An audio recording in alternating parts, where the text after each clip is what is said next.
Ani turang dursee akkuma obboleettii kanaan dura dubbatanii uummata hamma kana iddoo kana jaalala bilisummaaf qabu, jaalala dimookiraasiif qabu, jaalala mirga haala namummaaf qabu iddoo kanatti walitti qabame iddoo kanatti deeggarsa isaa agarsiisuudhaaf iddoo kanatti argameef kabaja guddaa akka qabuun isinis beeksisuu barbaada.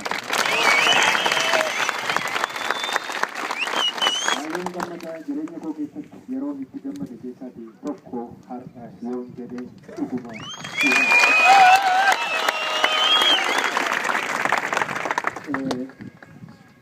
Akkuma beekamu har'a maaliif akka addana jiru namoonni tokko tokko beekuu ni dandeessu, namoota tokko tokko osoo hin taane hundumti keessanii beekuu ni dandeessu ta'a. Duula filannooti kan addatti argamneef. Paartiin keenya Koongireesii Federaalistii Oromoo jedhamee waamama. Kanaan dura waasitoo yookaan warraaqsa Federaalistii Dimokiraatawaa Oromoo obbo Bulchaa Dammaqsaatiin geggeeffamuu fi Koongireesii Uummata Oromoo kan jedhamu Dr. Mararaa Guddinaatiin geggeeffamu lama walitti dabalamanii gaaffii uummata Oromoo maaliif paartiin addaan ciccitanii maaliif karaa adda maaliif deemtu maaliif walitti hin dabalamtan jennaan gaaffii kana deebisuudhaaf jecha walitti dabalamee Koongireesii Federaalistii Oromoo jechuudhaan paartii ijaarame. Paartiin kun mirga Oromootiif kan falmu amma immoo qaama madirak yookaanis immoo waltajjii ta'ee achi keessaatii paartii miseensa tokko ta'ee socho'aa kan jiru waggaa baranaa kana miseensota yookaan kan dhibamtoota sadarkaa paarlaamaatiin 160 ol sadarkaa federaalaatti kan dhiyeeffatedha. Kana keessaas immoo gara caalu yookaan hunduma isaanii hin filachiifne jennee yaadna. Paartii karaa nagaa qofa qabsaa'udha. Qabsoon kanaan dura jaarraa 19ffaa fi jaarraa 20ffaa keessa turan ammaan booda humna qofaadha. Yookaan aangoon qawwee keessaa baasa jedhu sana mormuudhaan karaa nagaa qofa aangoo argachuun hin danda'ama. Siyaasa addunyaa keessattis immoo siyaasa jabanaati yookaanis immoo siyaasa ammayyaati jennee karaa kana kan qabsaa jirrudha. Qabsoon keenya waa lama irratti hundaa'a. Tokkoffaa saatiyaagirahaa jedhamee kan waamamu qabsoo Gaandiin ittiin saba Hindii dhiittaa bittaa Ingilizii jalaa ittiin baase karaa nagaa qabsaa'uudhaan diddaadhaan mirga saba isaatiin gammachiisee saba isaatiin bilisummaa ittiin gonfachiise saatiyaagirahaa kan jedhamu. Itti dabalee immoo Maartiin Luuter King Junior garboota Ameerikaa gabrummaa keessaa baasuudhaaf qabsoo hokkara maleessa yookaan non violent resistance qabsoo jedhamu kana walitti makuudhaan karaa nagaa qabsaa'uudhaan har'allee mirga keenya bilisummaa keenya ni arganna jennee yaadna.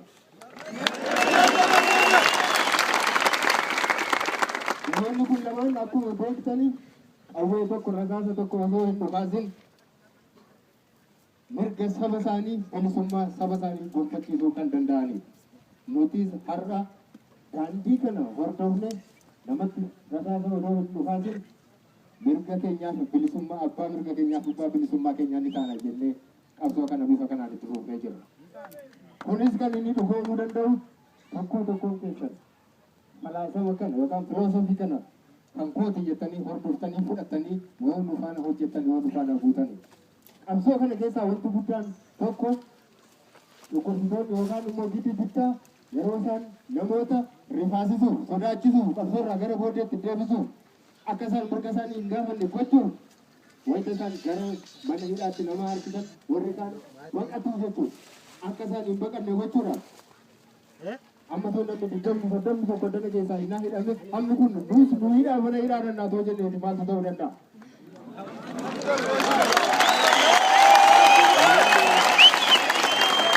Qabsoo karaa maleessa yookaan immoo qabsoo karaa nagaa kan nuti jennu namoonni mirga isaaniif utuu falmanii yeroo isaan rakkoo irra bu'an gita bittaatiin wayita isaan mana hidhaatti yookaan dararamatti wayita isaan harkifaman warreen biroonis kottaa nuti qaama kanaatiin nuunis nu keessaa nuunis nu hidhaa jedhanii dhiyaachuudha kaatiyagiraa jechuun.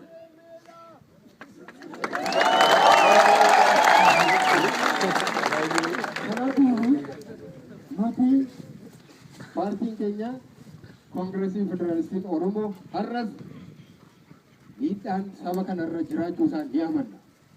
Har'as walqixxummaan biyya kana keessa hin jiru jennee amanna.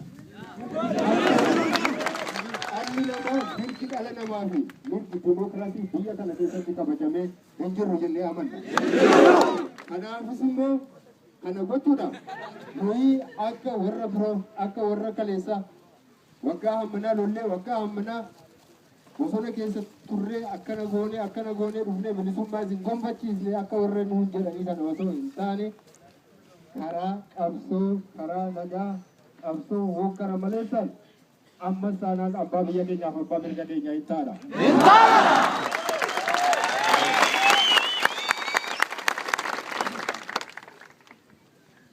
Maali inni jettu kun miidhaa maaliitu jira jettanii dubbachuu dandeessu. Miidhaan akka jiru miidhaan karaa siyaasaa fakkeenyaaf walqixxummaan karaa siyaasaa hin jiru. Oromoon sabummaa isaatiin akka saba guddaa tokkotti akka lakkoofsa isaatiitti akka baay'ina isaatiitti akka qabeenya isaatiitti akka teessuma biyya isaatiitti kabajaan isaa ta'u kennamee fi biyya kana keessatti aangoo qabatee hin jiru. Fakkeenyaaf paarlaamaa keessatti Oromoon sagalee guddaa qabatee otoo jiraatu haga har'aatti intirestii Oromoo fedha Oromoo yookaanis immoo tontaa Oromoo wanti kabachiisu tokko paarlaamaa keessatti ajandaan isaa ka'ee murtaa'ee jiru. Kunis akka nuyi aangoo siyaasaa akka nuyi hin qabne kan mirkaneessu. Aangoo siyaasaa lubbuudhumaaf namoota lubbuu ammanaa achi keessa jira jedhanii achi keessa kaa'uurraan kan hafe aangoo siyaasaa biyya kana keessatti hin qabne. Kanaatiif aangoo siyaasaa argachuu qabna.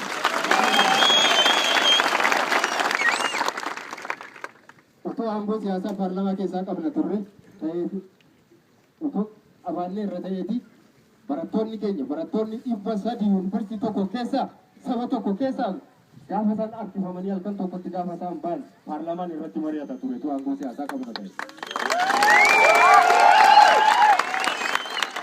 Otoo aangoo siyaasaa qabna ta'eeti bara 2003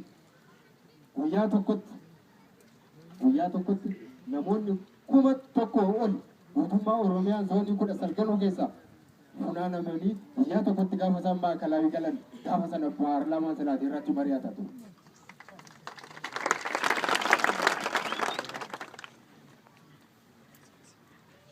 Karaa adda addaa yoo ilaalle yoo karaa siyaasaa bira dabarree karaa garaa biraa yoo ilaalle loogii jiru yoo ilaalle jechuudha.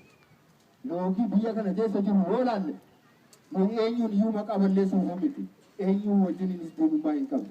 Garuu dhugaasaa walitti dubbannee qullaa jiru malaafnee qilleensaaf kennine madaan kun akka inni fayyadamuun dirqama waan nurra jiruuf iddoo kana kan jiru. Fakkeenyaaf loogii biyya kana keessa jiru keessaati. Yuunivarsiitota biyya kana keessa jiran meeqatu Oromiyaa keessa jira? Naannolee biraa keessa immoo meeqatu jira? Innaa jennee hinnaa lakkoofne teessanii hinnaa lakkooftan hundumti keessan loogii jiru bira ga'uu dandeessu. Yuunivarsiitonni kun jiraachuu isaanii qofa miti. Yuunivarsiitiin iddoo tokko yookaanis immoo naannoo biraa tokko jiruu fi Oromiyaa keessa jiru tokko fakkeenyaaf amma Yuunivarsiitii Wallaggaa wal bira qabdanii hinnaa laaltan. Faasilitiin ni qabu hinnaa laaltan. Barsiisota ni qabu hinnaa laaltan. Laaboraatoorii fi kitaabolee ni qabu hinnaa laaltan. Kanaaf sana yuunivarsiitiidha jettanii wal bira qabdanii madaaluu dandeessan. Maqaadhaaf yuunivarsiitiidha jedhanii gamoo ijaaranii kanatti kennanii nu biraa kennu. Nuti loogii hin barbaannu biyya kana keessatti. Eenyu caaluus hin barbaannu, eenyu gadi ta'uu hin barbaannu. Kan sababii ta'e hospitaala Naqamtee dhaqaa fudhadhaa. Hospitaala magaalaa kana keessa jiru hospitaala Naqamtee dhaqaati fudhadhaa. Hospitaalli keenya maal fakkaata? isumayyuu hospitaala nama madaa illee wal qixaan loogii utuu hin godhin yaaluu hin dandeenye. Kun dhaaba isa kana keessa jira, kun kana keessa jira jedhee madoo isa kaaniin gad harkisee isa kaaniin immoo kan yaaluu hin dandeenye. Haa ta'u iyyuu malee hospitaalli kun immoo ofuma isaatii obaasanii akkamii qaba. Hospitaalota biroo utuu argitaniiti loogii kanaaf sana gidduu jiru sirriitti ilaaluu fi arguu ni danda'ama. Xayyaarri daandiin qilleensaa Itoophiyaa yoo fudhattan dura Oromiyaa keessaa iddoo meeqatti balali'atu. Biyyuma kana keessaatti yoo fudhattan asiin Naqamtee darbee hin bu'a ture, Najjoo hin bu'a ture, Mandii hin bu'a ture, Beegii hin bu'a ture, Dambidolloo hin bu'a ture, Jimmaa hin bu'a ture, Gujiidhaati Nageelleen hin bu'a ture, iddoo meeqatti bu'a ture. Har'a garuu daandiin qilleensaa Itoophiyaa akkuma jirutti Oromiyaa keessa kan jiru akka inni dhufe beektu moo beektani qaba. Har'a iddoon itti balali'u tokkitti yoo jiraate Jimma qofa. Yeroo darbe Baaleetti, Roobeetti dhadhee banneerra jedhanii wayi tokko televizyiiniin agarsiisanii turan. Kun loogii agarsiisa. Qabeenyi kun kan keenyadha. Qabeenyi kun kan saba kanaati. Qabeenyi kun kan Oromooti. Kanaatiif loogiin kuni gaafachuun nurra jira. Dhaabni nuun bakka bu'eetti keessa jiru ofiituu maaliif kana gaafata? Qabeenya kana Oromootu keessaa hin qabu moo sababii maaliitiif iddoo biraatti yeroo babal'isaa deeman sababii maaliitiif Oromoo keessaatti sababii maaliitiif cufaa deeman? Maaliif cufan? Maaliif hin gaafatan? Uummati kun maaliif hin gaafatan? Ofiituu maaliif kana hin gaafatu jettanii maaliif hin gaafatan?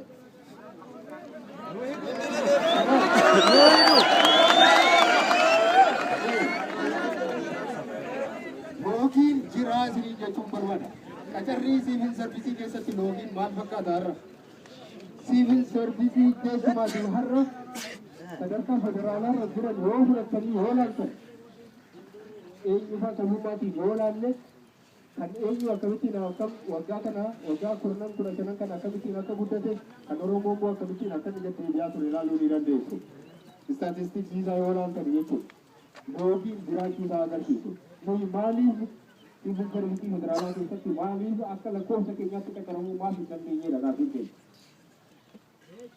Hooggansa raayyaa ittisaa fi isaa hooggansa raayyaa ittisaa yoo fudhatan yeroo dargi sabaaf sablammiin kabajamaa hin jiru yeroo jedhamu sanatti illee akkuma isin beektani kitaaba Joorfoomiitti jalqabe jeneraalonni jiran hundumti isaanii baay'een isaanii yoo hojjetaa turan hin beektan. Yeroo darbii keessa eenyufa akka turan jeneraal kitaaba Joorfoomiin eenyu akka ture hin beektu. Jeneraal Bariid Nugusee yoo kaasne Oromoodha. Warri kaa jeneraal Damsee Bultoofaa, Raggaasaa Jimaafaa eenyufa sadarkaa guguddaa hooggansaa bira kan jiranii Oromoota akka turan hin beekamu. Har'a mirgi sabaaf sablammii kabajameera wayita jedhamu kanatti illee loogiidhaan qabamu ta'e hooggansa raayyaa mootummaa isa olaanaa keessa nama akka hin qabne beektu nama qabnu loogiidha kun. Kanaaf loogiin kuni hiika argachuu qabaadha. Bajeta mootummaan giddu galeessaa ramadu immoo yoo laalle bajetanni naannoleedhaaf ramadu jira waggaa waggaatti.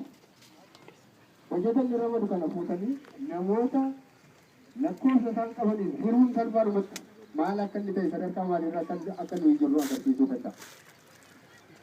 Waggaa 15 darban kana keessatti per capita nama tokkoof mataatti kan dhunga'u bajanni mootummaa federaalaarraa nuuf ramadamu har'a isinittanii maa dhufumattanii isinittuma hanga har'aatti Oromiyaan isa dhumaati. Kunis loogiitu jira. Kanaatiif walqixxummaan badeedhaa kan nuyi jennu calluma jennee mirga namaa yookaan immoo namarratti jibbiinsa olola namarratti oofuu miti. Wanti kun wanna ragaadhaan qabatame eenyullee kan mirkaneeffachuu danda'udha. Yoo gara mirga dhala namaa eeguutti yoo dabarre mana hidhaan har'a biyya kana keessa jiran manni hidhaa federaalaa keessumaatii afaan hojii afaan Amaaraati. Afaan mana hidhaa garuu afaan maaliiti beektu? Afaan Oromooti.